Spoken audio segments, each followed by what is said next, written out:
Welcome back to Death in Her Shadow. I'm Shadow Phoenix. I'm Death Witchling, and today We are going to be continuing the game Trick and Treat. woo, continuing on with our fun Halloween month. Okay, so last we left off, we were in this creepy forest. Followed by what we originally thought was a creepy dude with like a broken leg or something. Turns out it was a cat. So if you missed not even a black cat, it was a white cat. It was a white cat. So if you missed our first video on this for part 1, go check it out so that you aren't lost. But yep. Okay, so let's go. hop back into this. So interlude before night falls.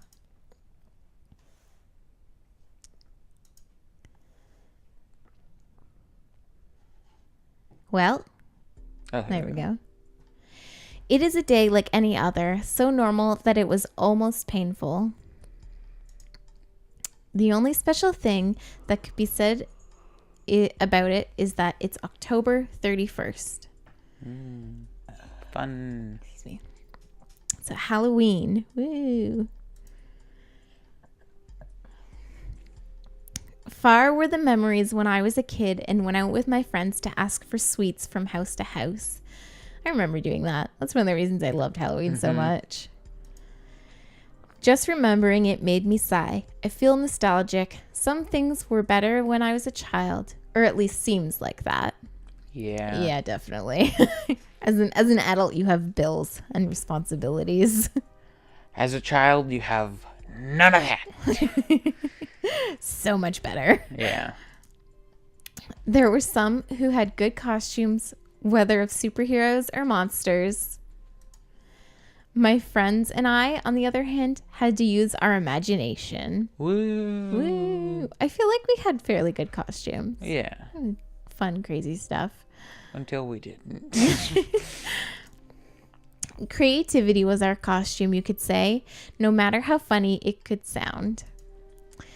I remember that my mother once painted red on my face and told me, "You will be the devil." But it seems only she saw it that way. When we went from home to home, everyone said I was the tomato man. That's great. That is great. But those things didn't matter to me since we always had a good time. Yeah, that seems like as a kid you wouldn't care about that so much. Yeah. As long as you got candy. Yeah. If I asked for candy now, even if I had the best costume, I'm sure no one would give me anything. Yeah, no. I don't think I'd get anything. You could pass for like 12-year-old. You're short enough. I'm short enough. Well, I mean, I remember when we were a little younger, like when I was in high school, you were sick one night because you were still of age to go trick-or-treating on Halloween, and you were sick. So I went out trick-or-treating with you, without you, but for you, with our other siblings, and just said, "Oh, this is for our little brother," right? So I collected candy for you instead. Well, you stayed at home. Probably stole all of it. No. Only most of it. Anyways, except perhaps a scolding for acting like a child when I am 17 years old. Yep. Yeah, pretty much. But anyways, I can't stay in the past. I must live in the present, no matter how little exciting that might be. Yep. Back to reality. We are a group of friends who don't have any plans for today. We are still not old enough to go to a disco. How old is this? Yeah. Go to a disco. Really, all they'd have to change to get it up to speed with us, change it from disco to rave. Yeah. Well, or I guess like since it's Halloween themed, so maybe it's like Yeah. a costume disco thing. So maybe it would work. And I doubt guys as us would have any luck in that environment. Yeah. The other option would be to go to a party, meet girls, and have fun. Woohoo. Yeah, why not do that one? Because they're guys. Everything perfect except that nobody has invited us. Yep. Not being popular has its disadvantages. I feel we still had unpopular parties. Yeah. Like I didn't really go into any of the popular parties, but my friends and I we'd usually have a party or something. The unpops. The unpops. Hey Axel, let's have a couple matches. What do you say? My friend Steven called my attention while playing with the game console. Rush Red, I believe that's what the game is called, a fast and quite complicated fighting game for me. I would normally agree to play with him, but for some reason, I don't feel in the mood today. Mm-hmm. I have no desire to play now. I replied with discouragement. With discouragement. I almost feel bad for doing it. Boring. The AI is no rival for me, Steven said with confidence. Till he gets crushed. That you're playing a normal difficulty does not help your argument. Yeah. I don't feel like losing, but if you want, you can challenge to... what? you read it, right? If you want, you can challenge Alfred. Yeah, I think there's some English issues here. Yeah. I said, leading the attention to my other friend. Oh, that'd be so awesome to have a friend named Alfred. Mm-hmm. I'd be like Batmaning it up all the time. I'm Batman. Alfred! Bring me something. I don't know. If I was Alfred and you said that to me, I'd throw something at you and be like, go get it yourself. I don't know how to play that, answered Alfred, doubting for a second. He is sitting behind the PC, but it seems that he isn't doing anything interesting. The screen only shows a lot of text. I think he is in Wikipedia. Or he's hacking. He's a hacker. Hey, don't you have something more fun to do?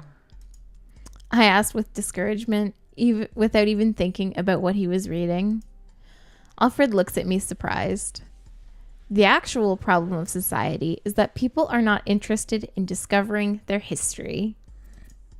He is one of those pseudo, thank you. One of those pseudo intellectuals always looking for any rare information to appear smarter than others. When we forget our past mistakes, we are doomed to repeat them. That's true. I do like that saying. Yeah. He added later, what are you talking about? This village is small and its story is not interesting at all. Nothing outside of the normal has ever happened in it. Sounds like our hometown. Yeah. Alfred laughs mockingly after hearing that. Your ignorance is worthy of praise. He pauses, filling his chest with pride. The very fact is, it is a small town is the reason it's full of mysteries. Did you know that 20 years ago on this date, a man disappeared? Oh no. They found him the next day. But he still disappeared. So, what about it?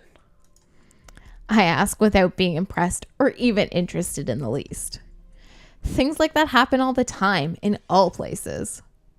As I thought, you don't know the history despite living in this very place. Alfred said while adjusting his glasses in an arrogant gesture. I just see like this anime like pushing up. Yeah. You know, like Kyoya senpai, like. Like the usual, what was that? Yeah. There is a legend behind the disappearance. That is what I was reading. After listening to him, I look back at the computer screen with curiosity. It's then that I notice that it is not Wikipedia, but some other page. Come on, read this and learn a little, Alfred said, inviting us to read what was on the screen. Both Stephen and I moved closer to read it. Town of Abingdon, Oxfordshire Country, 1994. Oh, a year before I was born. So, pretty freaking old. Hey. I came to this town with only 4,000 inhabitants to support them in an investigation. Truth is that never in my life have I seen something this strange. I won't say your typical detective-ish nonsense, but I have seen thousands of strange things in my life. I have seen many crimes, yes, some difficult to solve, but all of them were human. Even if you don't know how they managed to perpetrate the crime, you know that they are people like anyone else. In this case, I don't think I'm able to say the same thing. Truth is that I can't understand what happened. Oh, it sounds creepy. Oh. What? Oh, theory. What? What? Shapeshifter. Shapeshifter? Something like that. Like a werewolf? Well, no, because it was Well, man, broken leg, cat. Yes. Okay. There's your shapeshifter. Goes from a man with a broken leg to a female cat. Oh, might have been a woman with a broken leg. Okay. Sorry, female white cat with red bloodshot eyes. Well, it didn't say bloodshot, but I'm just assuming. Anyways, continuing on. I was called for the disappearance of a man named Matthew Graham, 23 years. Oh, pretty well my age. Uh-oh. Single. Well, that's not me then. So definitely you. Hey. Yeah, because I'm a male and single. Totally. Yup. The last time he was seen, he was returning home from a Halloween party. Oh, good thing I don't do that. Yeah. He had drank alcohol, but was still sober. I don't think that's how alcohol works. But not drunk out of his mind. yeah, he was able to walk home and not fall in a bush. Not falling more than 2 bushes. Yeah, because that's the line. Once you fall in 2 bushes, you're too drunk to walk home. The first one, it's okay. It's a test, but Yeah. Oh no, I just tripped. random gravity checks. Okay. Or at least that's what witnesses said. He only fell in 2 bushes, officer. He was fine. He was totally fine. Anyway, this is not something which can be explained with a simple drunkenness. He apparently got lost on the way home and decided to enter the forest called Oakwood. Okay, so if you're not drunk, how do you get lost on the way home? Yeah. Maybe a little. Little tipsy. It's a little contradicting here. It had rained yesterday, so the ground was wet and muddy. We could easily find his traces which were leading deep inside the forest. Apparently, he walked for 3 hours before stopping. How do you know he walked for 3 hours? Or I guess you just assume because you guys walked for 3 hours. Yeah, probably. I say stop, but the truth is we don't know what happened then. The tracks suddenly end up in a clearing in the forest. And that's all. There was no evidence of struggle, no other trace, or pieces of clothing on the ground. There was no blood, no more footprints, or anything else. The depth of his last footprints and the position they were in indicated that he was still walking. At no point he stood still. It was as if he had vaporized in the air, with all his clothes in the middle of his walk. Obviously, I can't believe such a thing. Giant bird swooped down, took him. But I can't give another explanation. The only thing I remember is that near the footprints, I sensed a faint smell of rot. However, there were no animal corpses nearby. It is ridiculous to think he suddenly started to decay and became earth. Just like... In the half-second span that he lifted his foot before he put it down again. Spontaneous combustion, except... Spontaneous decomposition. Yeah, that. But then if that happened, wouldn't there be like a pile of dirt Yeah, on the ground? You'd think so, but... Moving on. In the end, the case was closed in just 3 days. With no evidence of any kind, we couldn't say anything but that he decided to escape from this village. However, while officially there was no more to do, I couldn't sleep in peace. Thinking about what could have happened to him took away my sleep. Mm-hmm. In my mind, I thought all sorts of theories. Like, maybe everything was a plan developed by Matthew, but in the end, they all seemed impossible. Yeah, that seemed like, what kind of plan would you be coming up with to, like, I don't know. I have no idea. I decided to investigate more on the issue. I searched the town for similar stories, and to my surprise, I found 4 more. All young men. The story was always the same. They walked into the forest alone, disappearing without a trace. Even more curious is that all of them disappeared on the same date, October 31st. Whoa. This does not bode well for us. Nope. Based on, how the beginning of this story started. Mm-hmm.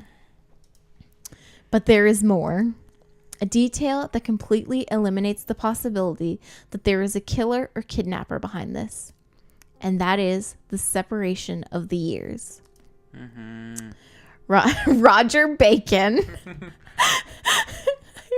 I would like the last name Bacon, please. Bacon, please. Disappeared in 1924. Yeah, already that's a huge difference. Far apart. Yeah. Mitchell Smith disappeared in 1867. Whoa, Jeez okay, Louise. yeah. How would you know that? Like, how would you have a record of that and know? Yeah. Like, Jason Black disappeared in 1813. Okay, that's a little closer, but still, like... Not really, like 50-ish years. Well, better than that. That's like 70, and then another 70, so a little better. And the worst of all, Oswald Taylor disappeared in 1707. How old is this town? Yeah. And how do you know that? Like, honestly, how do you have records dating back to then saying, okay, this person, and how would you find it? Yeah. Like, how much information would you have to go through from over the years to get to that date? Like, that is bad enough. That is bad enough. Like, I don't understand. Mm-hmm.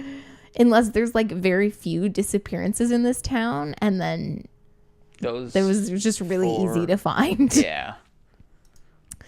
It simply couldn't be possible. Yeah, you finding it couldn't be possible. My curiosity led me to dig deeper. I thought that the answer may be in the past of the forest. It was then that I discovered that what seemed to be a simple and boring forest actually hid a great story. Before it was called Oakwood or Oaks Forest, the place was called Witchwood? Witchwood. It's the word witch has huge similarity with witch. All right, English at its finest. Yep. Taking into consideration, we could be pronouncing it wrong though, but probably not. Well, I don't know. Yeah. Taking into consideration that it is an old name and language changes over time, that indicates that it was the Forest of Witches. Apparently, more than 400 years ago, the people of the village believed witches lived in the woods. That would explain the white cat. Yeah. Unfortunately, all of the information is already lost. Yeah, like, how did you get that? Mm-hmm. Like, yeah, moving on. Pretend we don't question this at all. They were stories told in voice, without a properly written record. Well, you just... I just know that with the change of religion to Christian, people stopped seeing the witches with good eyes and began to hunt them. Apparently, the last one before her death cast a curse on the forest, which even today should continue to exist. Anyway, obviously I cannot accept something like this as the answer. In the end, I have no other choice than accepting that each one of them escaped from the village, using the legend of the forest to make it look like it was something supernatural. I guess that'd be a good way to like Go off the go grid. off. Yeah. Oh, we're back to the room. This is a nice room. Interesting story. I didn't know that such story was hiding in this town. Yeah, really. I said honestly surprised. Even if it is a lie, it still managed to hold my interest. Mm-hmm. Yeah, it did. Wait, there is something more. Wait, there's more? Alfred said at the same time he scrolls to the comments. We read what is written there. A couple of comments call our attention. Both of them talk about some creature. At that time, they felt a horrible fear for what could happen to them. Well, the two comments share great similarities, but they could have been written by the same person. There are many others that deny it. Looks like many people went to the forest because of the legend, but couldn't find anything. I thought that you only read these things to look more cool before the girls, replied Stephen as a joke. Alfred giggles with a little shame. Partly, yes, he admitted. That was a secret everybody silently knew. Mm-hmm. Well, now we have an activity for tonight, Stephen said at the same time. He makes a face overflowing with enthusiasm. What? I asked, completely lost. I thought we were just killing time. Simple. Let's go to that forest, Stephen replied without hesitation. He seemed really fascinated by the story. Are you insane? He's the killer, said Alfred, unable to believe what he just heard. You only needed to look at his face to know he did not like the idea. Despite everything you've heard, you want to go? Of course. It would be a test of courage among us three, replied Stephen, full of confidence. Perhaps too much. He should relax a bit. Don't tell me you're afraid. No. Why should I be afraid? Answered Alfred. At the same time, he folds his arms, making a false gesture of security. It's more than obvious that you're afraid, Alfred. Almost as much as when you have to talk with a girl. And what about you, Axel? Don't tell me you won't come. Suddenly, Stephen asked me, at the same time looking at me mockingly. Don't tell me you want to be the chicken of the group. I hate that tone of voice he used. I will never give you that, I said without thinking, showing a confident smile and look. Well, let's not say any more. Take your coats, backpacks, flashlights, and some food. We're going to the forest, Stephen said, full of energy. Yeah. Totally not excited, we three said in unison, as if we were going to have some kind of private party, not really knowing what we were doing or what we were going to find. Death. Okay. So I guess that's the end of this one. Yeah, I think that's where we're going to end off for our part 2. So if you guys like where this story is going and liked it so far, please hit that like button. We love the support. It's very, very helpful. Very nice. If you have any recommendations for us for other games, or you have any comments or questions or anything, you just want to, give us some feedback, we'd love to hear from you guys. So please comment down below. As always, if you like our videos, subscribe, hit that bell icon so you stay up to date whenever we post. Yep, so you never miss a video. And I mean, of course, it's our fun Halloween month. So coming out with all this spooky, scary, gory stuff. Yeah, it's great. So we'll see you guys in the next video for part 3.